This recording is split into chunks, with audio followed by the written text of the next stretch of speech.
O, mamaya po, lalabas po siya sa ating usapin, itong si Eduardo Manalo, na isang Mongoloid, isang Mongoloid na leader ng Iglesia ng Diablo.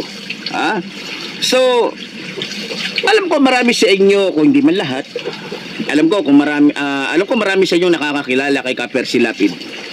Ilang taon na bang...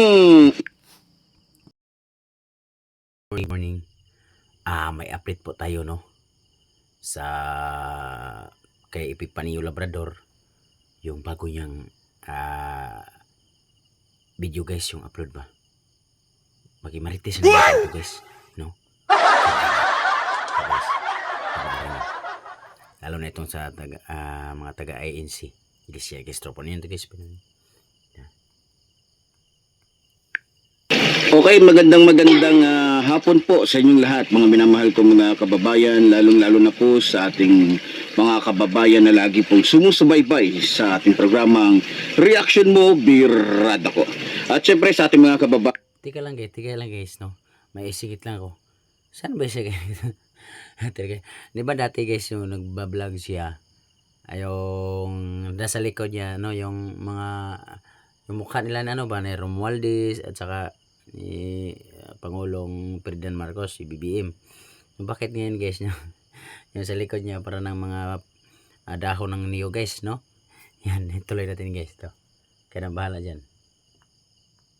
Ayan, Sabrod, na lagi pong sumusubaybay at sumusuporta po dito sa ating programa.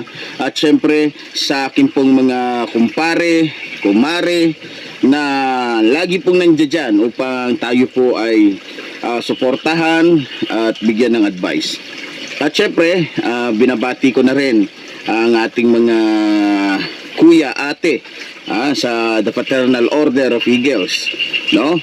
At syempre, binabati ko din higit sa lahat ang ating minamahal at ginagalang na Pangulong Ferdinand Marcos Jr. na talagang walang sawa na tumutulong po sa inyong lingkod, Epifanio Labrador. At syempre ang ating minamahal na House Speaker Martin Romualdez na talagang napakabuti at araw-araw ay may ginagawang kabutihan para po sa mga Pilipino. Na kung saan sa kabila ng mga paninira ng mga Duterte, kung saan kahit ano nang ginagawa nila, naggawa pa sila ng yung mga video, no, na kunyari buhaya, yung itsura ni House Speaker Martin Romualdez, talagang inaano nila, ginagamit nila para lamang sirain. So todo-todo na po yung kanilang paninira dahil talagang natatakot po kasi itong mga Duterte na talagang ayaw nila na maging Pangulo itong ating minamahal na House Speaker Martin Romualdez. Kaya ngayon pa lang... Putuloy ko muna, guys, sa politika, guys, no? Sana man wala tayo hindi tayo nang ilam, guys. Yan, sabi ko nga, guys, ito ang lingkod nyo, si Marlo Eras. Palagi itong neutral, wala po itong inapakan, wala po itong sinisiraan, at wala po itong kinakampihan. Na nanatili ito sa gitna at ito ay neutral lang para hindi na po tayo magkagulo. Kailangan tayo ay dito ay honest, no? Ito si Epifanio Labrador, guys, kahit ito ay ginagawa ko itong reaction yung video, pero hindi po ako nangialam ng ipinaglalaban niya, anong pinaglalaban niya sa ANC or sa kanya. Hindi ako nangingialam. Hindi ko siya pinakialaman, hindi ko siya sinisiraan, hindi ako nanira sa kanya. Kasi ang kalaban niya ito ay INC.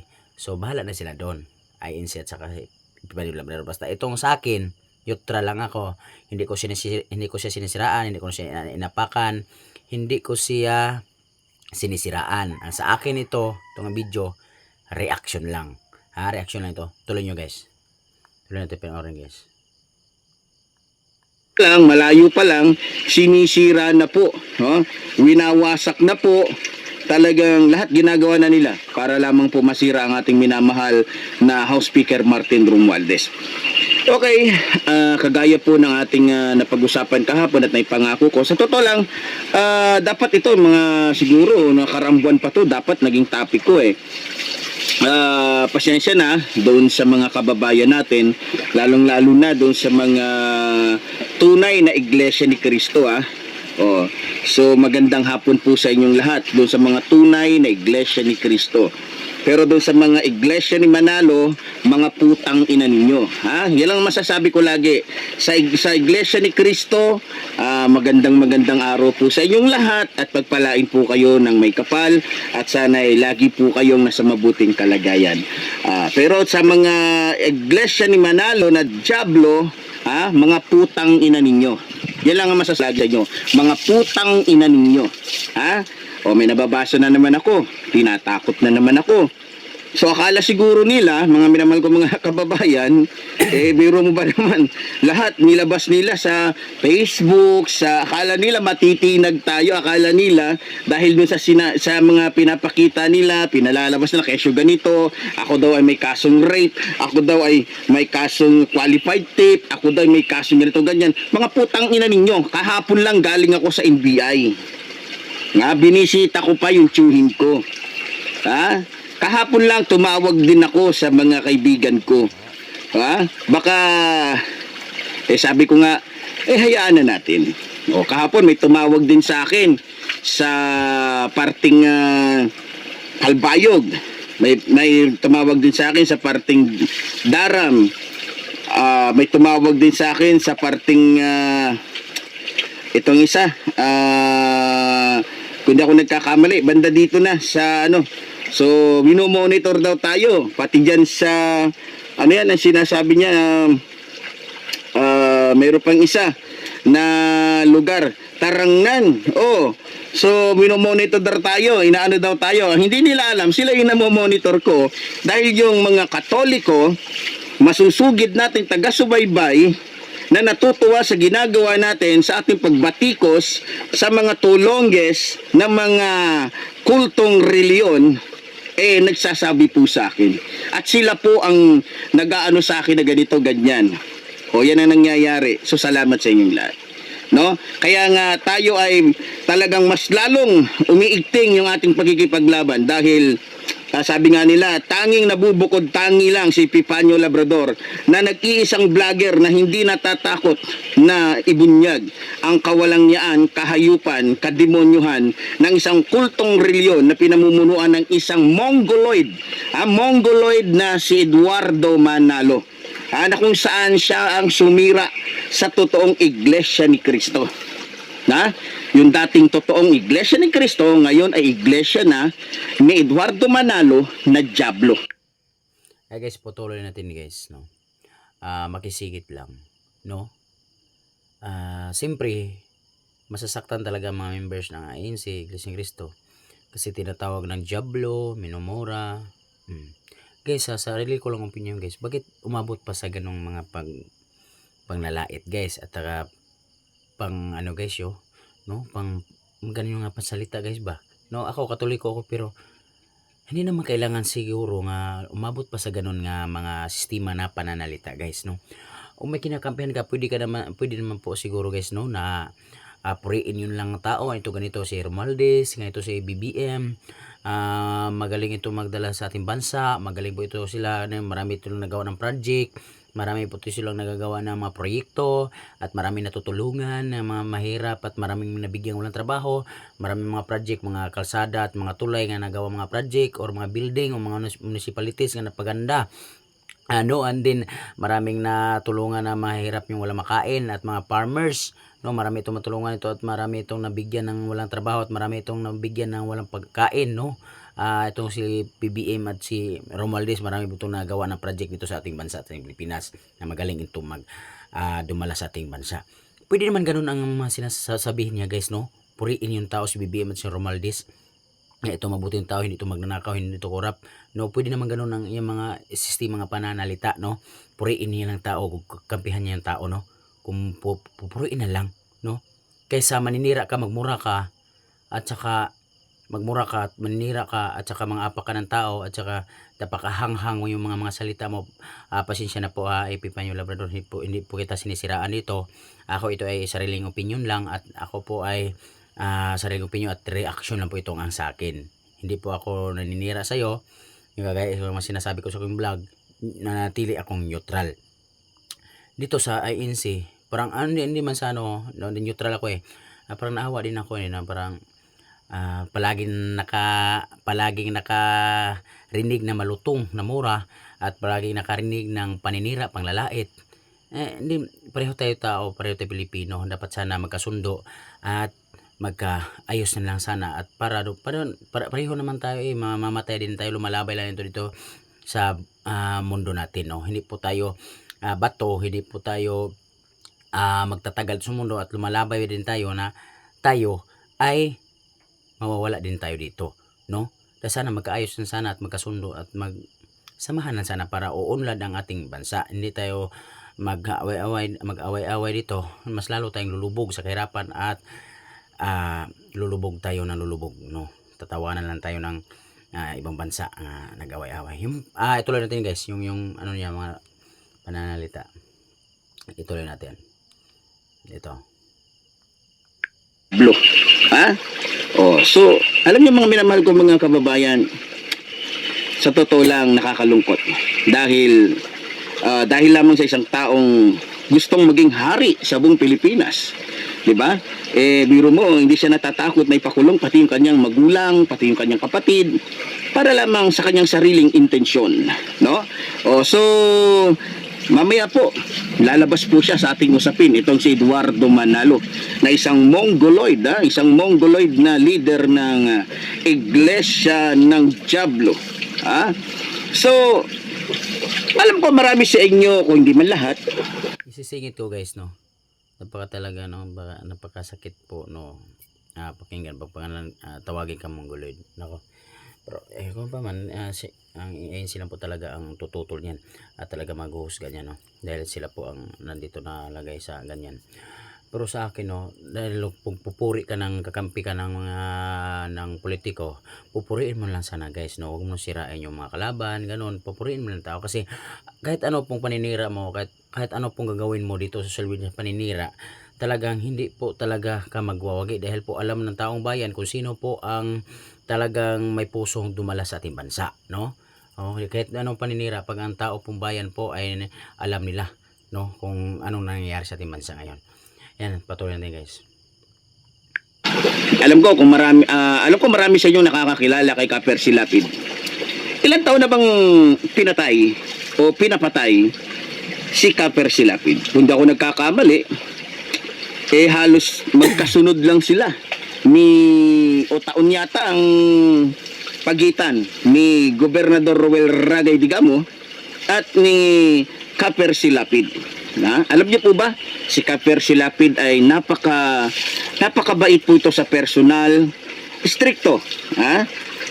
Nakita kami nito siguro hindi lang 5 beses, no? Nung ako ay nasa radyo natin pa, isang beses na meet ko ito nung ako ay kumuha ng lisensya bilang member ng kapisanan ng Broadcasting ng Pilipinas o ng sorry kung mali ako. So ito mga minamahal ko mga kababayan, marami kasi ang nagtatanong kung bakit tahimik ang iglesia ni Manalo nung namatay si Kaper Silapid. Bagamat marami at lumalabas sa balita at talaga matibay ng ebidensya ng mga Duterte ang nagpapatay nito. Alam niyo po mga minamahal ko mga kababayan, sa mga nakasubaybay po kay Kaper Silapid, kung susubaybayan po ninyo yung lahat ng kanyang mga sinabi, yung lahat ng inilabas niyang mga in-expose niya na mga usapin patungkol po kay Rodrigo Roa Duterte na isa ring Diablo, talagang tinatamaan si Rodrigo Roa Duterte, yung isa ring Mongoloid na matanda na ngayon, na kumbaga ilang araw na lang ipipirmahan na ng bulate, no? So, alam niyo mga minamahal ko mga kababayan, habang tinitira po ni binabatikos ni Kaper Silapid etong si Digongyo, talagang galit na galit kasi tumpak na tumpak kasi, tamang-tama kasi at totoo kasi yung sinasabi ni Kaper Silapid. Kaya dahil alam ni Rodrigo Roa Duterte na iglesia, ng totoong iglesia ni Kristo, etong si Kaper Silapid. Lumapit siya kay Eduardo Manalo, yung Mongoloid na leader ngayon ng iglesia ng Diablo. Lumapit siya. Kasi natatakot din si Digongyo na basta-basta lang ipapatay si Kaper Silapid. Dahil alam nga niya na iglesia ng totoong iglesia ni Kristo, si Kaper Silapid. Ngayon, ayon sa ating nakuha na impormasyon, kinausap ni Rodrigo Roa Duterte na kung pwede ibigay yung ulo ni Kaper Silapid sa kanya. Dahil masyado nang nabubunyag yung mga sekreto ni Rodrigo Roa Duterte.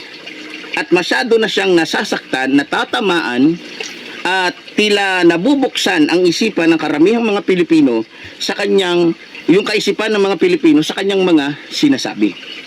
So sa madaling salita, hindi nagdalawang isip si Eduardo Manalo na isang Mongoloid na pinuno ng iglesia na kulto ng Diablo na ibigay ang ulo ni Kaper Silapid kay Digongyo. Bagamat ito, si Kaper Silapid ay totoong iglesia ni Kristo. Bakit? Dahil alam din kasi ni Eduardo Manalo, tong Mongoloid na to, na marami sa mga marami sa mga iglesia ng Diablo na tao ni Eduardo Manalo ang nabigyan ng posisyon. Isa na dyan, yung doon sa costume. Kung maalala ninyo, talamak. Talamak yung pagpasok ng droga na kung saan karamihan ng mga empleyado dito nakasabwat ni Michael Yang at ni Paulo Duterte ay puro mga iglesia ni Manalo na Diablo. So, natatakot din si Eduardo Manalo na baka pag nakulong itong mga ito ay wala na siyang kikitain dahil every week malaki ang kinikita niya sa mga ito, na kung saan siya din ang nag-endorso na ipasok itong mga ito sa costume. So ngayon, sa madaling salita, dahil alam ni Eduardo Manalo na kapag nabuking itong si Digongyo, marami sa mga iglesia ni Manalo ang madadamay. Kung maalala ninyo, nag-imbestiga. Tingnan nyo nag-imbestiga. Nag-imbestiga ang Kamara, nag-imbestiga ang Senado. Noong panahon na iniimbestigahan, etong tungkol kay sino ito? Itong Chinese na dito sa Banban na Tarlac. Alice Goo. Okay. So, lumabas doon yung mga pangalan ng mga tao na ayon sa ating pagsusuri ay mga membro ng iglesia ni Eduardo Manalo na Diablo. Diba? So, sa madaling salita, yung mga nangyayari noon na katiwalian, kasabwat dito, yung karamihang membro na ipinasok ni Eduardo Manalo sa iba't ibang mga posisyon at iba't ibang mga departamento ng ating bansa.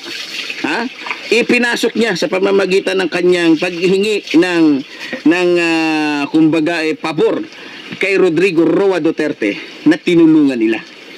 Okay.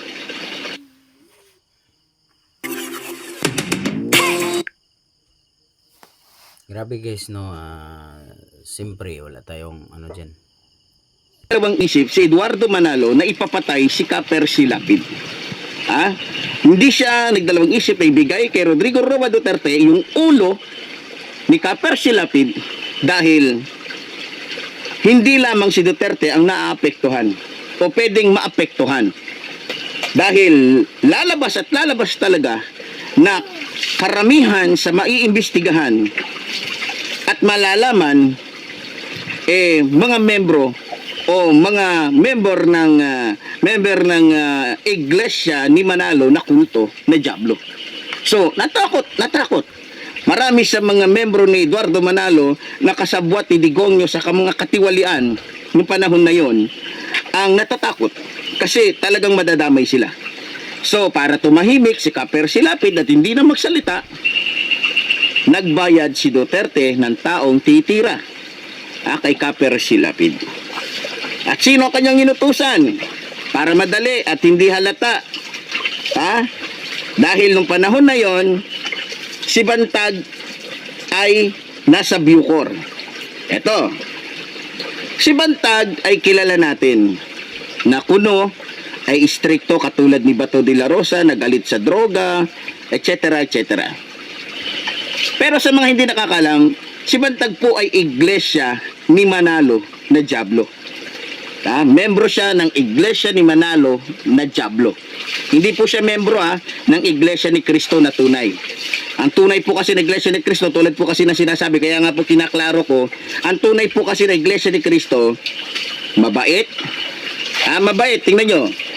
Ang tunay na iglesia ni Cristo, mahinahon, hindi marunong magbanta, hindi pumapatay, at lalong hindi mayabang.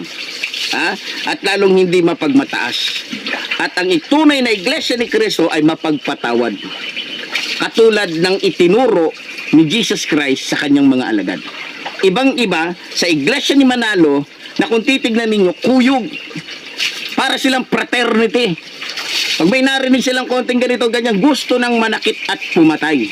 Kaya nga sabi ko, magkaiba yung iglesia ni Manalo na kulto na Diablo sa iglesia na tunay na iglesia ni Cristo. So, kasi marami kasing nagtatanong, sino ba talaga? Sino ba talaga? Ano ba talaga ang pangyayari?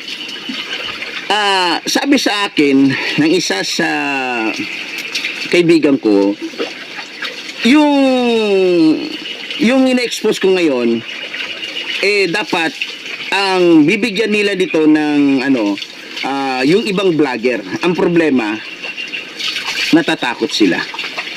Takot sila kasi sabi nga nila, alam naman natin na ang iglesia ni Manalo o ni Eduardo Manalo na Diablo na isang mongoloid ay likas na mamamatay tao.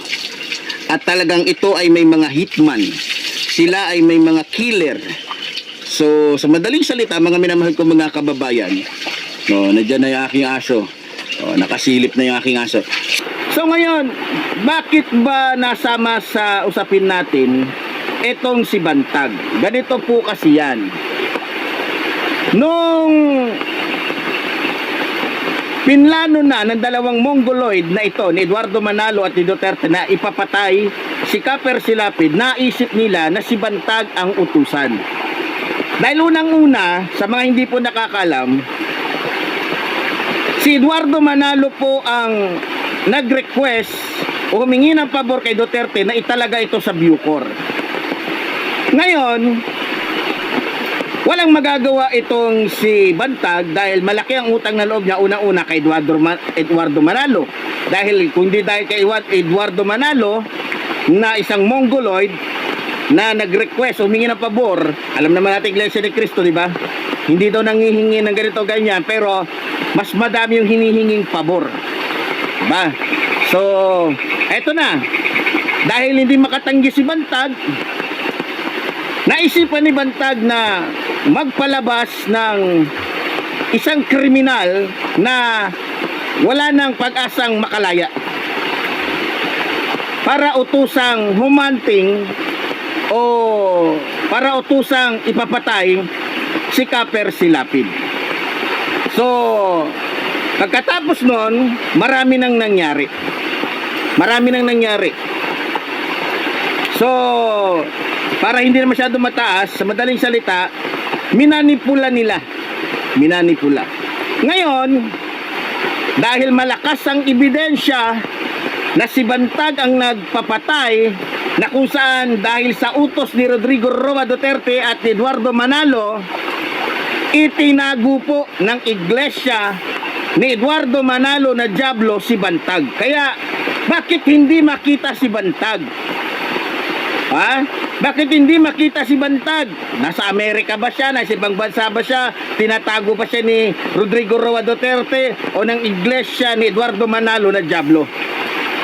Ayon po sa ating nakalap na informasyon, na ayon din sa mga membro ng tunay na Iglesia ni Cristo na kay Eduardo Manalo at tinatago ni Eduardo Manalo si Bantag. Yan ang katotohanan, mga minamahal ko mga kababayan. Baka po mamatay yung ano natin, lobat po ko, kukontinue po natin ito. Pero hanggat tayo po may battery pa, nalimutan ko kasi yung charge. So, ayun. So, tinago si Bantag. Kaya hanggang ngayon ay hindi mabigyan ng linaw, hindi mabigyan ng hustisya yung pagkamatay kay Kaper Silapid. So, ayun, bumalik tayo. Ayun ang sinasabi ko sa inyo mga minamahal ko mga kababayan na nakakalungkot. Kasi mismong pamunuan ng iglesia ng Diablo ang nakipagkaisa o nakipagkasundo kay Rodrigo Roa Duterte para ipapatay yung isang napakahusay, napakabait at kagalang-galang na komentaristang walang iba kundi si Kaper Silapid. Nakakalungkot kasi 'di ba? So para lamang hindi lumabas yung mga baho ni Rodrigo Roa Duterte, pinapatay siya. Kasabwat si Eduardo Manalo na isang mongoloid na leader ng isang kultong reliyon na masasabi nating Iglesia ng Diablo. So pasintabi uli sa mga tunay na Iglesia ni Cristo. Pasintabi po, hindi po kayo ang tinitira ko. So yun po mga minamahal ko mga kababayan. So sana maging malinaw po sa inyong lahat kung ano ang tunay na nangyari, kung bakit pinapatay at bakit nanahimik at walang ginagawa yung pamunuan ng Iglesia ni Eduardo Manalo nung panahon na pinatay si Kaper Silapid, dahil mismong ang leader ng Iglesia ng kulto na pinamumunuan ni Eduardo Manalo ay kasabwat sa pagpapapatay kay Kaper Silapid. So sana po ay naging malinaw sa inyong lahat. At muli po, tulad po ng sinasabi niyo lingkod, mabuhay po ang ating inang bayan, mabuhay po ang nagmamahal sa ating inang bayan. Maraming salamat po. Kahit non-stop pawis, Ito guys, no, sa payag ni Epifanio Labrador, tungkol sa banat niya, marami siyang binabanatan, Duterte, yung nabanggit niya si Percy Lapid, and then INC. Guys, ito pong sa akin guys, no, ito po ay opinion lang at pag-update at panunood, no, at reaction dito sa aking video. Dahil po alam natin ang pangyayari sa ating bansa. Yun ang mga binitawan ng salita guys, yung pinaglalaban niya, lalo na itong tinitira niya ang INC. Yun lang masasabi ko. Ako ay nanatiling neutral. Wala po akong inapakan, wala po akong sinisiraan, wala po akong kinakampihan. Palagi ako nasa gitna nakadaan. Ang opinion ko lang nito na sana po maayos at hindi na magkagulo. Ito po yung hindi ko alam, basta ang Panginoon lang po talaga ang may alam, no, sa pangyayari ng ating bansa. So ayaw lang po ang dasal ko sa inyong lahat ay INC at lahat ng politiko dito sa ating bansa at kay Epifanio Labrador. Wala pong dasal ko na sana po magkaayos at bigyan na po linaw ang ating isipan, na po magkasundo na po at hindi na tayo magkagulo, para po matulungan natin ating bansa na lumulubog na sa kahirapan. Yun lang po, hanggang sa muli. Ito ako si naglingkod sa inyo ay si Marlo Eras, na wala po ibang alipustangan, at ito po ay nanatiling neutral lang at talagang walang kinakampihan at walang sinisiraan at walang inapakan, at nanatiling neutral ang sa aking opinion. Yun lang po, maraming salamat, and God bless, lalo sa INC at lahat ng mga politiko dito sa ating bansa. Maraming salamat, mabuhay po kayo lahat. Thank you. God bless.